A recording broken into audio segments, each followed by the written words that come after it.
What if the greatest machines of the ancient world weren't made of metal or wheels, but of sound itself?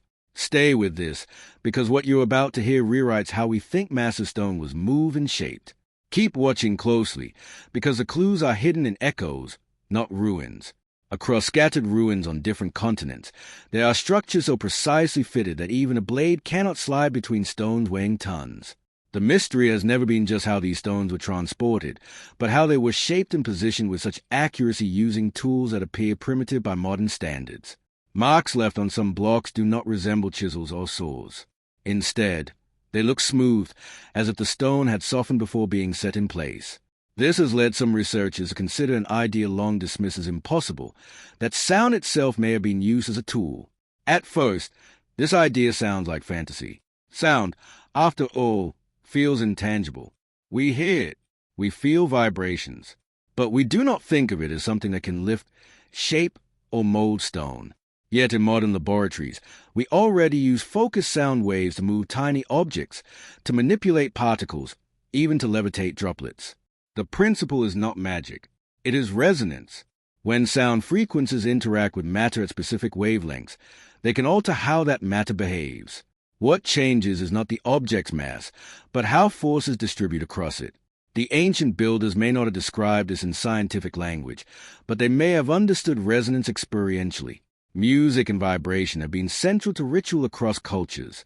Chants, horns, drums, and tuned instruments were not just for ceremony. They were tools for influencing states of mind and possibly states of matter. If a civilization observed that certain tones cause materials to vibrate differently, they could have experimented with these effects long before formal physics existed. There are hints preserved in myth and iconography. Ancient carvings depict figures using horns, pipes, and resonant chambers near massive stones. In some traditions, stories speak of stones that walked into place when priests sang. These tales are often dismissed as metaphor. But metaphor is how technical knowledge survives when formal explanation is lost. A story about singing stones may encode a process of resonant manipulation remembered only as legend. Some ruins contain peculiar acoustic properties. Certain chambers amplify sound in ways that feel engineered rather than accidental. Low-frequency tones resonate through corridors, causing walls to hum and floors to vibrate. Standing waves form in specific locations, creating points where vibration is strongest. These effects are not random. They are consistent with deliberate design. If builders understood how to shape space to amplify resonance, they could create environments where sound became a physical force rather than mere noise. The shaping of stone itself raises deeper questions. Experiments show that ultrasonic frequencies can alter the surface structure of certain materials, making them more workable under pressure. This does not mean stone melts like wax. It means that at resonant frequencies, microfractures can propagate more easily, reducing the force needed to shape or fit blocks. If ancient builders discovered that vibrating stone at specific frequencies made it easier to shape or seat precisely, they could achieve results that appear impossible with simple tools alone. This does not require lost super technology. It requires patience, observation, and tradition. A group of builders experimenting over generations could refine which tones affected which materials. Knowledge would be preserved in ritual form. Chants at specific pitches, instruments tuned to certain notes, construction sequences tied to sound patterns. Over time, the process would be ritualized. The builders would no longer say, "This frequency changes the stone's internal stress." They would say, "This song opens a stone." The knowledge would be real even if the explanation became symbolic. There is also the human element. Sound does not only affect materials, it affects people. Rhythmic vibration synchronizes movement, reduces fatigue, and aligns group effort. Chanting together can coordinate timing and force across large teams. Even without altering stone properties directly, sound could dramatically improve the precision and efficiency of collective labor. When hundreds of people move in rhythm, heavy objects move more smoothly. This alone could explain some feats attributed to mysterious forces. The psychological and physical power of synchronized sound is enormous, but some sites go beyond what synchronized labor alone can explain. Blocks fitted into curved surfaces with impossible precision. Megaliths seated into place on slopes without visible ramp infrastructure. These features suggest a method that reduced friction or altered how stone responded to force. Sound-based resonance could provide such an effect subtly changing how stone interacts with environment during placement. The most compelling evidence is indirect. No ancient manuals describe sound-based construction, but the architecture itself acts as a record. Acoustic chambers, resonant corridors, instrument-like stone features integrated into building sites. These are not decorative in function alone. They form part of a working environment where sound mattered, where building was not just physical labor, but a controlled acoustic event. What if the construction site itself was a tool, and the builders were simply playing it? Stay with this, because once you see the site as an instrument, the impossible starts to look methodical. Keep watching closely, because the stone may have been shaped by the space around it. When researchers began mapping the acoustic properties of certain ancient building sites, they noticed something unsettling. The areas where the larger stones were shaped and placed often coincided with natural amphitheaters, narrow valleys, or enclosed chambers that amplify and focus sound. These spaces create standing waves, zones where vibration intensifies and lingers. In modern physics, standing waves can concentrate energy in specific locations. In ancient construction, such zones could have been used to expose stone to sustained resonant vibration. Some sites contain carved hollows in rock faces that resemble resonant cavities. When sound passes through these cavities, it is amplified and filtered, producing specific tonal qualities. The dimensions of these hollows are not random.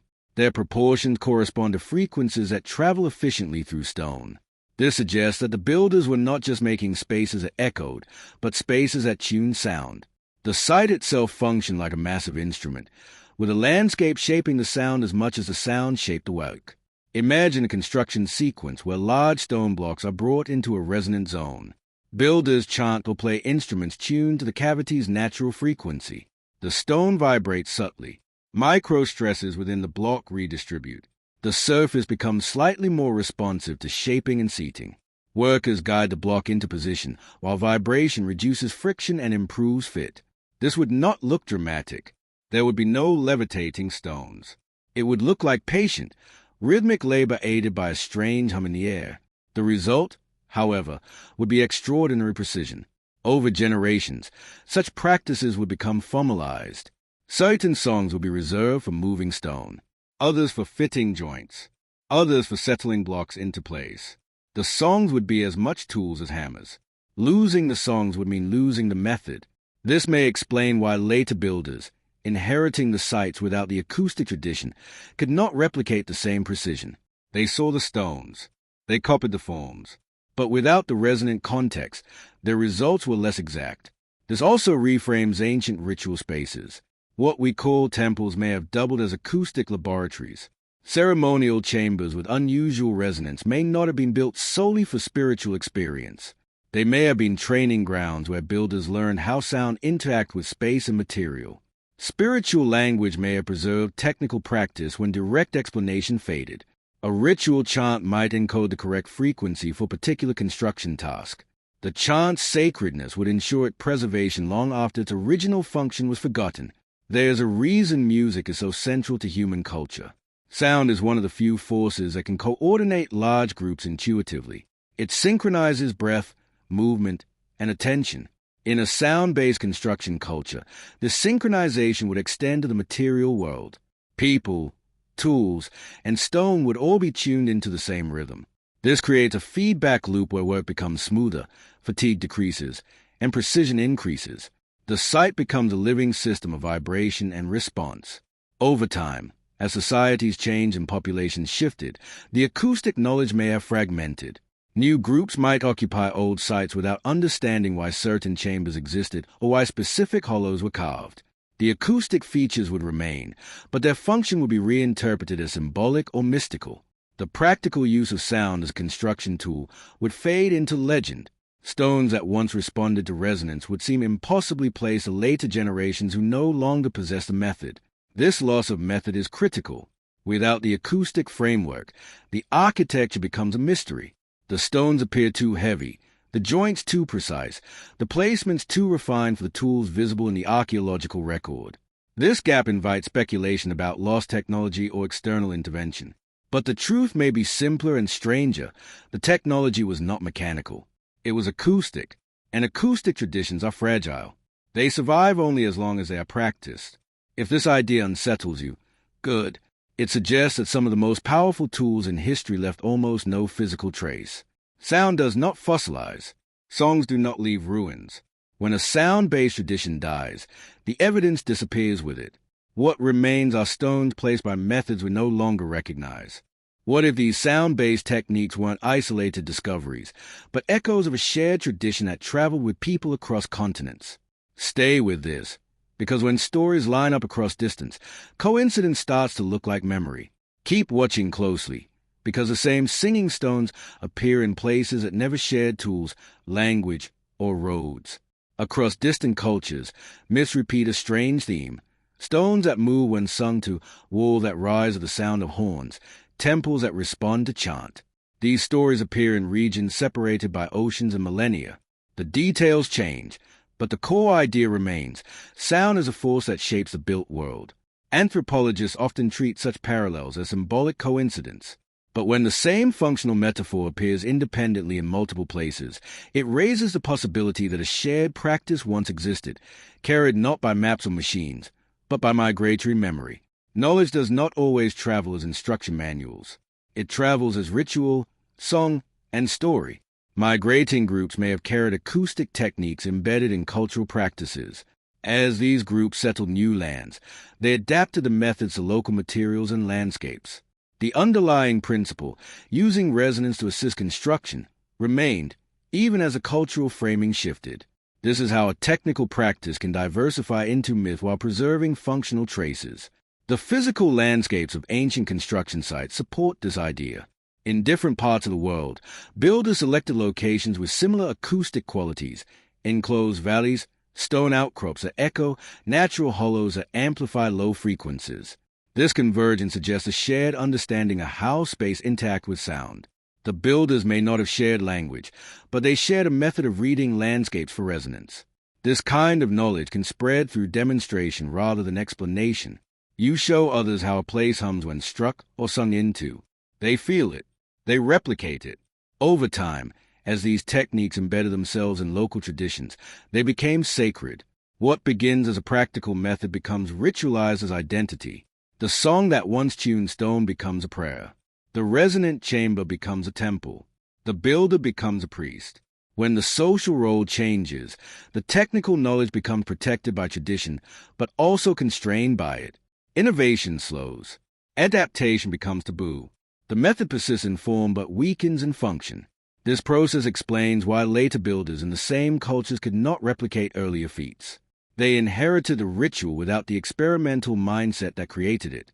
The songs remained, but the tuning drifted. The chambers remained, but their acoustic properties were altered by modifications. The feedback loop between observation and adjustment broke. What survived was a belief that sound was sacred, not the practice of sound as a tool. The spread of acoustic construction traditions also explains why similar stonework techniques appear in regions with different toolkits. Precision joints, massive blocks fitted without mortar, curved surfaces smoothed to near perfection. These features recur across continents.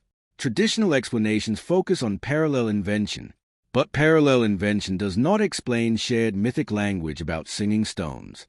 The combination of architectural similarity and narrative similarity suggests cultural transmission of method, even if fragmented. There is another layer to this. Sound-based construction would require specialized practitioners, individuals trained to hear and produce specific frequencies, to read how spaces respond to vibration. These practitioners would be valuable and rare. Their knowledge would be passed through apprenticeship rather than text. When such lineages were disrupted by migration, conflict, or cultural change, the knowledge could vanish in a single generation. This fragility explains why such powerful methods could be widespread and yet leave so little direct evidence. We tend to imagine ancient knowledge as static and monumental. In reality, some of the most effective technologies are ephemeral. They exist only in practice. Once a practice stops, the technology disappears. The stones remain. The songs do not. What we see today is a fossil of a process we no longer know how to perform. If this pattern feels familiar, it's because modern societies also lose skills when they are no longer practiced. Techniques of craft, navigation by stars, oral mapping of landscapes, these vanish within decades when replaced by new tools. The difference is that our replacements leave records. Sound-based construction left almost none. Stay with this. Part 4 moves into the final decline of these traditions, how sound as a construction tool was replaced by brute force methods, and how that shift reshaped both architecture and cultural memory. Got you. We're keeping this seamless, cinematic flow. Here's a continuation you asked for. Same style and pacing, building toward the full mode script. What if the moment sound stopped being treated as a tool was the moment construction became harder than it ever needed to be? Stay with this, because when a subtle method disappears, force takes its place. Keep watching closely, because this is where songs fade and stone grows heavy again. As acoustic traditions weakened, builders increasingly relied on visible, physical methods alone. Ramps grew longer. Levers multiplied. Labor forces expanded. The work still got done, but the precision softened. Where resonance once helped stone settle into place with minimal resistance, now friction had to be overcome by sheer effort. The result was architecture that was still impressive, but less refined. The joints grew wider, the curves less exact. The invisible assistance of sound had been replaced by muscle and machinery. This shift changed more than construction techniques. It reshaped how societies understood labor itself. Work became associated with strain rather than harmony. The communal rhythm of building, once coordinated by song and vibration, fractured into segmented tasks. People pushed and pulled in silence or shouted commands rather than moved together in resonance. The emotional experience of building changed. What had once felt like participation in a living system of sound and stone became an endurance test. Cultural memory reframed the old methods as myth. Stories of singing stones were told to children as wonder tales rather than remembered as craft knowledge. The idea that sound could shape matter began to feel supernatural. As belief replaced practice, skepticism grew. Later societies, encountering the precise stonework of their ancestors, assumed lost magic or divine intervention. The practical explanation, that sound had once been used as a tool, felt too strange to accept without direct evidence. Ironically, this skepticism made the ancient builders seem more mysterious than they were. They were not wielding incomprehensible power. They were experimenting with resonance in a world where observation was a primary science. Their methods were strange to us only because our technologies followed a different path. We built engines. They built instruments. Both manipulate force. One leaves machines behind. The other leaves silence. As sound-based methods faded, architecture became more standardized. Builders relied on techniques that could be taught quickly to large labor forces. This made construction more scalable, but less nuanced. The relationship between material and method simplified. Stone became something to be conquered rather than something to be coaxed. This change mirrors a broader shift in how societies related to nature. Interaction became extraction. Harmony became control. The loss of acoustic construction also altered the spaces people inhabited. Buildings no longer doubled as resonant environments. The careful tuning of chambers and corridors for vibration gave way to designs optimized for speed and utility. Acoustic richness became an accident rather than a goal. The environments people lived in grew quieter in their interaction with sound, even as human noise increased. The world lost some of its hum, yet traces of the old method persist. Some ancient sites still respond to sound in surprising ways. Certain tones cause walls to resonate. Certain chambers amplify whispers across vast distances. These effects are often treated as curiosities, but they are likely remnants of a once functional design language. The architecture remembers what the culture forgot. If this idea lingers with you, that's because it suggests a different way of thinking about lost technology. Not everything powerful leaves behind tools you can hold. Some technologies leave behind patterns in space and gaps in explanation. The civilization that used sound as a construction tool did not vanish because it was weak. It vanished because its most important tools were intangible. When the song stopped, the technology died with them. What if the moment sound stopped being treated as a tool was the moment construction became harder than it ever needed to be? Stay with this, because when a subtle method disappears, force takes its place. Keep watching closely, because this is where songs fade and stone grows heavy again. As acoustic traditions weakened, builders increasingly relied on visible, physical methods alone. Ramps grew longer. Levers multiplied. Labor forces expanded. The work still got done, but the precision softened.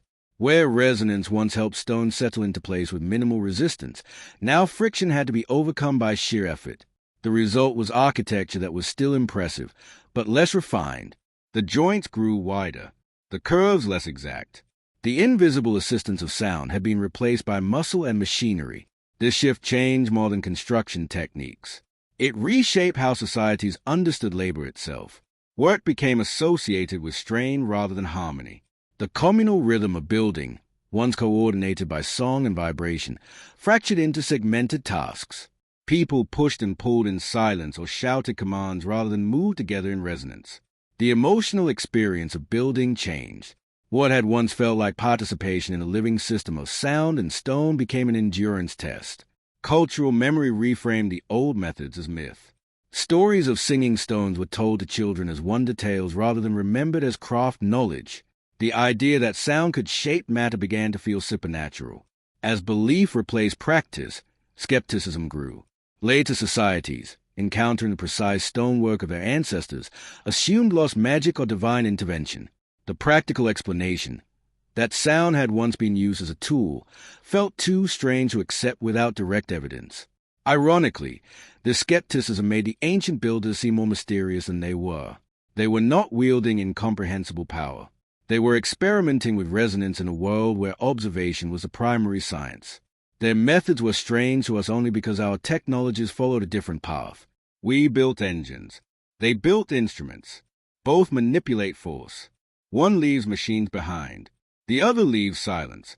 As sound-based methods faded, architecture became more standardized. Builders relied on techniques that could be taught quickly to large labor forces. This made construction more scalable, but less nuanced. The relationship between material and method simplified. Stone became something to be conquered rather than something to be coaxed. This change mirrors a broader shift in how societies related to nature. Interaction became extraction. Harmony became control. The loss of acoustic construction also altered the spaces people inhabited. Buildings no longer doubled as resonant environments. The careful tuning of chambers and corridors for vibration gave way to designs optimized for speed and utility. Acoustic richness became an accident rather than a goal. The environments people lived in grew quieter in their interaction with sound, even as human noise increased. The world lost some of its hum, yet traces of the old method persist. Some ancient sites still respond to sound in surprising ways. Certain tones cause walls to resonate. Certain chambers amplify whispers across vast distances. These effects are often treated as curiosities, but they are likely remnants of a once functional design language. The architecture remembers what the culture forgot. What if the future of building looks less like louder machines and more like carefully tuned silence? Stay with this, because what we're rediscovering now sounds eerily like what the ancients once practiced. Keep watching, because the past may be whispering instructions to the future. Modern science has begun to circle back to principles that feel uncomfortably familiar. Researchers use focused sound waves to levitate tiny objects, to position delicate components without touching them, to alter material properties at microscopic levels. Ultrasonic tools shape and cut materials in ways that reduce friction and damage. In laboratories, sound is no longer just information. It is force. This does not prove that ancient builders levitated stones with chance, but it does validate the underlying idea that vibration can influence matter in practical ways. What makes this parallel unsettling is how close it feels to the myths. Stories of stones that move to song no longer sound purely symbolic when we watch particles dance in acoustic fields. The difference is scale, not principle. We can manipulate small things with precision today because we have precise instruments. Ancient builders may have manipulated large things with less precision but greater patience, using tuned spaces and collective sound rather than machines. There is also renewed interest in acoustic architecture.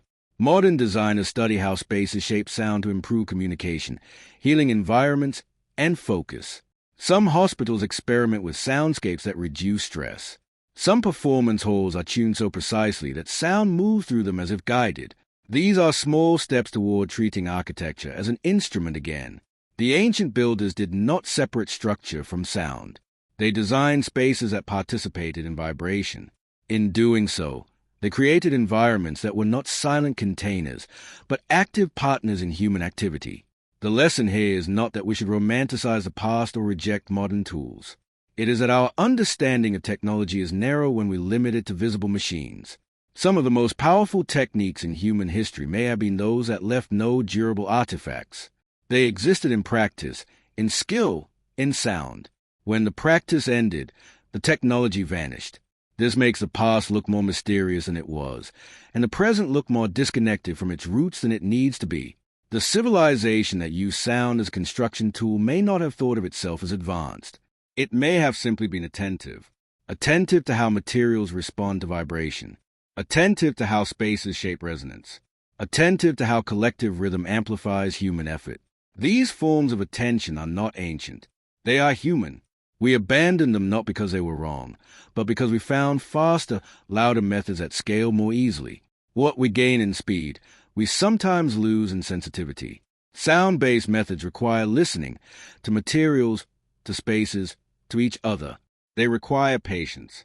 Modern construction optimizes for control and force.